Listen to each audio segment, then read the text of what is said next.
savoir en plus de ça, c'est que j'ai vraiment découvert Morgane, mon comble, avec ces livres-là. Parce qu'avant, je savais qu'elle avait écrit plein de trucs qui étaient quand même assez connus sur le BookTok, genre L'As de pique, l'As de cœur. Et en fait, moi j'ai vraiment vu celui-ci sur le BookTok. Et que, vu que l'automne c'est vraiment une de mes saisons favorites, je peux pas choisir en fait entre le printemps et l'automne. Voilà, moi j'aime les mi-saisons, vous voyez. Enfin, juste la couverture et tout, j'aimais trop le mood du livre, donc directement en fait je l'ai acheté. Voilà. Donc ils coûtent tous 17 €. Et donc la série, la saga Seasons, pour ceux qui ne connaissent pas du coup, c'est 3 livres, enfin 4 livres plutôt, de Morgane Moncomble, euh, qui sont tous, enfin qui se passent tous à une saison. Et en fait ce sont 4 amis qui ont 4 prénoms de fleurs, voilà. Et en fait on va suivre chaque fille dans un livre en fait, vous voyez, à travers une histoire d'amour. Ça tourne toujours autour d'une histoire d'amour. Donc pour ceux qui n'aiment pas la romance, voilà, vous passez votre chemin, vous n'allez pas aimer ces livres parce que enfin, celui-là est quand même pas mal du tout. Et je vais vous dire pourquoi. Déjà je vais vous lire la 4e de couverture. Donc celui-ci c'est Un automne pour te pardonner. Avocate en devenir, Camélia est passionnée de crimes non résolus. Ça tombe bien. Rory Cavendish, son ancien bourreau, vient de mourir mystérieusement. Le présumé coupable du meurtre, c'est lui, Lou McAllister, le meilleur ami de Rory, le garçon qui l'a humiliée il y a 10 ans et qu'elle n'a jamais oublié depuis. Camélia saisit cette chance pour résoudre sa première enquête et satisfaire sa soif de vengeance. Lou a toujours été le mouton noir de sa famille, mais il ne s'attendait pas à finir en prison pour meurtre. Du jour au lendemain, le voilà abandonné par tous ceux en qui il avait confiance. La seule personne à pouvoir le sortir de là, c'est elle, Camélia O'Brien. La première victime de Rory, la fille qu'il a blessée plus jeune et qui hante ses pensées depuis. Lou est prêt à tout pour se faire pardonner ses péchés et repartir de zéro. Je suis seulement en train de capter parce qu'il y a des résumés derrière les livres que je ne comprenais pas. Que la première partie c'est point de vue de la fille et la deuxième partie c'est le point de vue du garçon. Parce que oui, en fait dans ces livres, ce qu'il faut savoir c'est qu'en fait chaque chapitre, déjà c'est tout mignon, mais chaque chapitre en fait vous savez si vous êtes à la place de la fille ou du garçon. Et dans ce livre, ce que j'ai adoré, c'est qu'il n'y a pas seulement une histoire d'amour, il y a une enquête. Et c'est ce petit truc là qui fait que je pense que quand même, malgré tout, il restera pour toujours mon livre préféré. Mais vraiment, enfin avec Verity, hein, parce que je suis incapable de choisir. Mais c'est vrai que quand on me demandait mon livre préféré, j'hésitais entre Un automne, un printemps ou Verity. C'est lui, voilà, en prenant énormément de recul. C'est un livre incroyable. Je n'aime juste pas la relation. Donc, attention, il va y avoir évidemment des spoilers dans cette vidéo, donc je vous préviens. Mais en fait, ce que je n'aime juste pas, c'est vraiment la relation à la fin entre Lou et Camélia.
patinage artistique, Lily n'a qu'un seul objectif, remporter la médaille d'or aux mondiaux.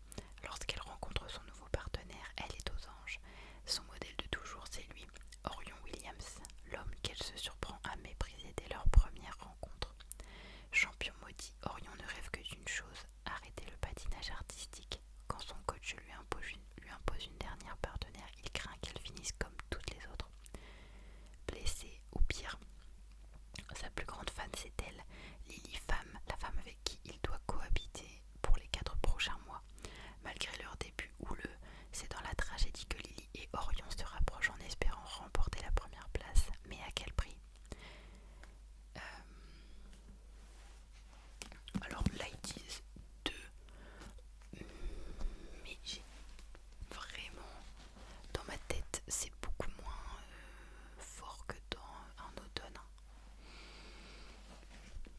Et alors celui-là, il m'a énormément refroidi parce que même si j'ai pu rapidement m'imaginer les choses, j'imaginais surtout le chalet de Orion.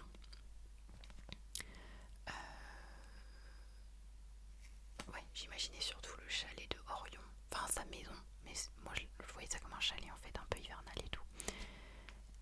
Et j'ai eu un peu de mal parce que déjà le patinage artistique, pas forcément mon univers, même si j'adore ça, enfin le patinage tout court, hein. Mais le patinage artistique déjà c'est vraiment un univers hyper précis. L'hiver n'est pas ma saison préférée, ça se passe au Canada. Le Canada c'est un pays tellement large qu'en fait j'avais pas d'image, vous voyez, j'avais pas d'image dans ma tête. J'ai essayé de prendre avec ce que j'avais, des films et tout, mais bon. Et en fait, je trouve que Lily et Orion ils mettent vraiment beaucoup de temps à lancer la machine, vous voyez ce que je veux dire. Après j'ai quand même bien aimé l'histoire, hein, parce que j'en garde vraiment des aspects positifs. Il n'y a pas de plot twist, il se passe rien de dingue. Voilà. Vous voyez ce livre là, en fait je peux pas trop vous en dire parce que je n'ai pas retenu grand chose. En vrai pour la note je lui mettrais 3. C'est pas le plus nul, mais enfin de la série c'est celui que j'aime le moins. Il m'a rien apporté. J'ai eu du mal à m'imaginer. Ah non, je confonds, pardon, j'allais dire un truc mais je confonds. Bref, donc celui-là, je suis très contente de l'avoir lu parce qu'il est bien. Je lui mets 3, c'est pas la pire note, vous voyez, c'est plus que la moyenne. Mais non, oui, j'ai rien à dire parce qu'il n'y a rien à dire en fait. Le livre, il est long, en fait, il est long à lire. Il est long à lire en fait, tout simplement. Je suis en train de vous faire une vidéo où je vous donne mon avis, mais en fait, c'est plat. Je vous explique rien. Là, on a le 3, un printemps pour te succomber. Déjà, vous voyez, tellement celui-ci m'avait refroidi. Je l'avais lu dans les temps, hein. Lui je l'ai lu en hiver, un automne je l'ai lu en automne, lui je l'ai lu en été. Un printemps pour te succomber, il m'a tellement bouleversée que il a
personne, même pas Nolia.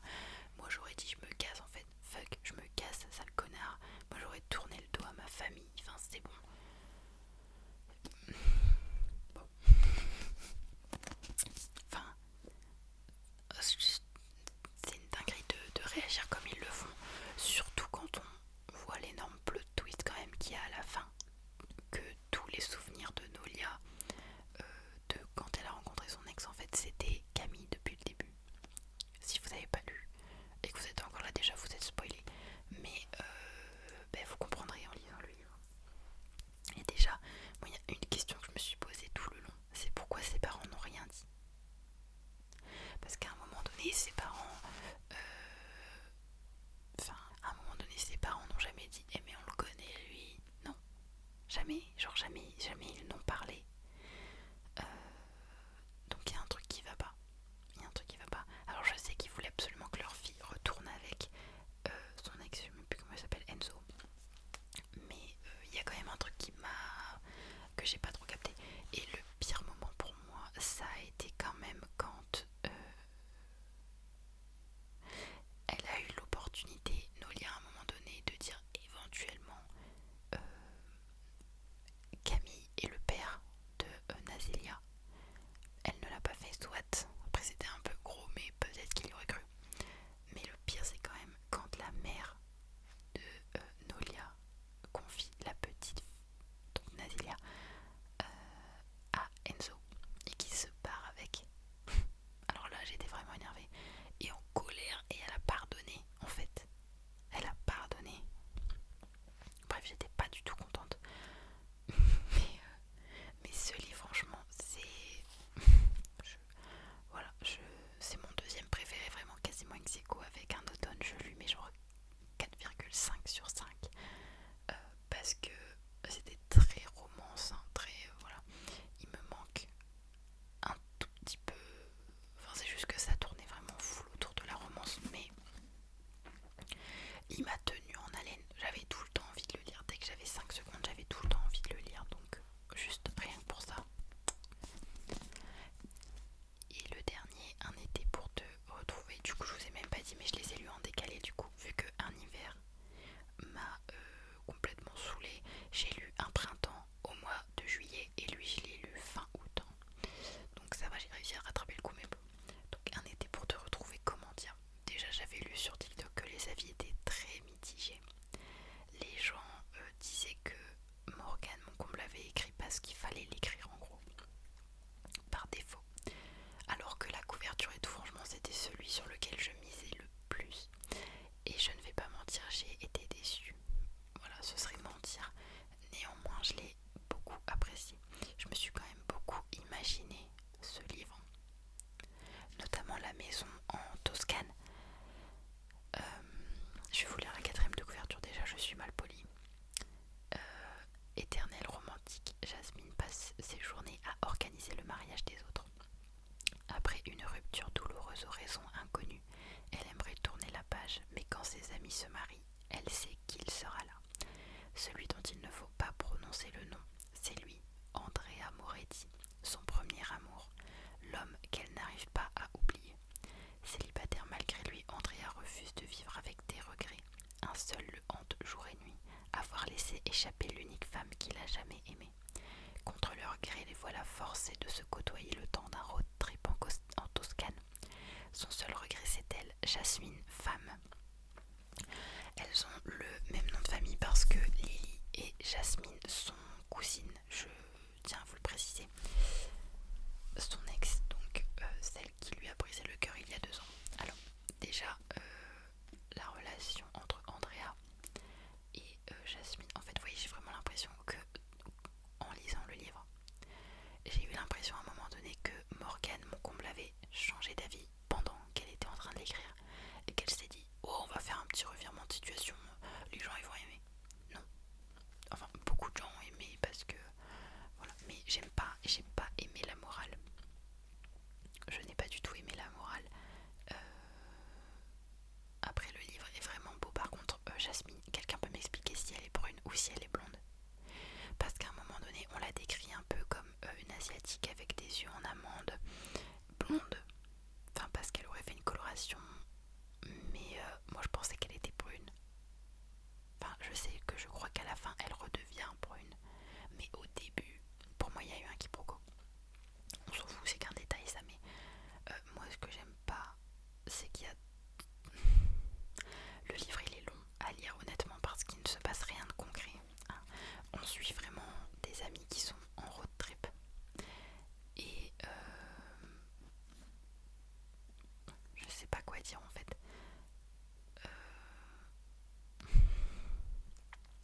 Andrea et Jasmine se sont séparés, ça on est au courant. Mais en fait, pour moi la raison de leur séparation n'est vraiment pas valable. Alors je sais qu'ils se sont embrouillés et tout, mais en fait vraiment tout le long du livre j'étais genre tout ça pour ça. Je sais, hein, alors je sais, ils ont eu un enfant ensemble, cet enfant est mort. Ça doit être quelque chose de très tragique, même si on est sur des personnages de fiction, mais ça doit être pour toute femme une chose tragique que je pense, voilà, c'est indescriptible. Et si c'est comme tout, si on ne l'a pas vécu, on ne peut pas dire je ressens tellement ta douleur, non, c'est bon.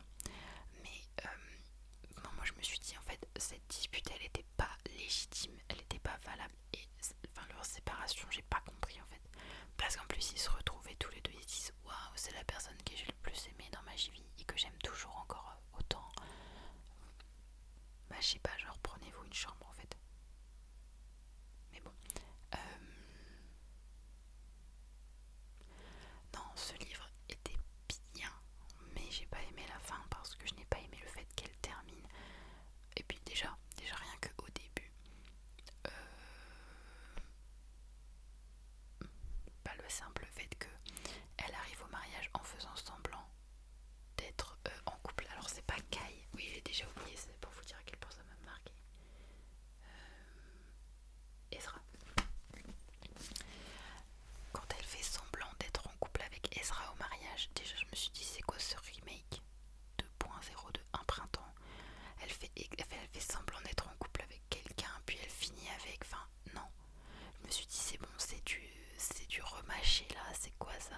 Enfin, non, sincèrement pour être honnête, c'est pas vraiment le livre que j'ai le plus aimé.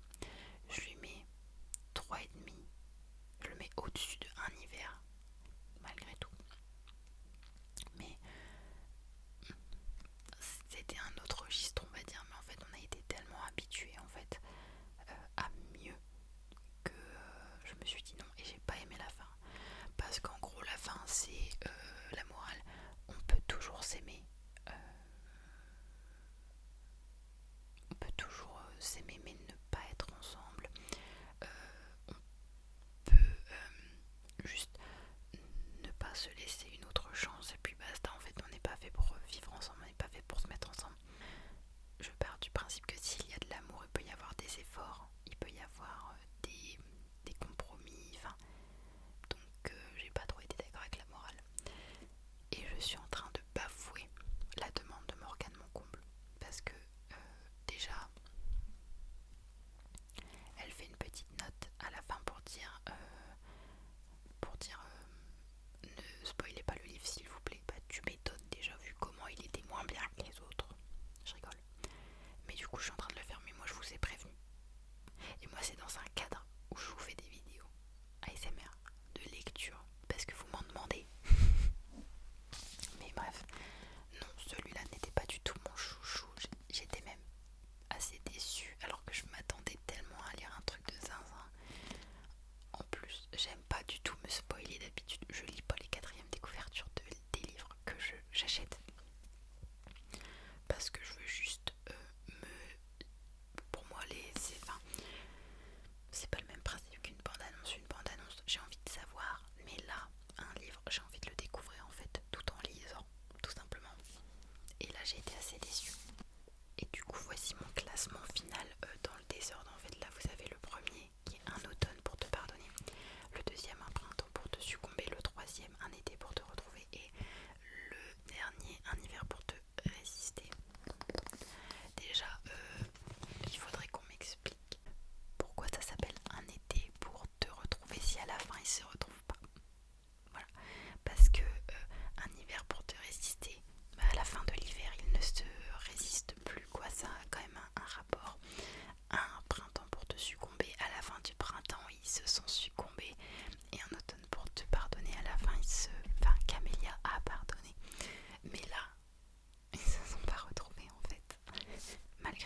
je réponds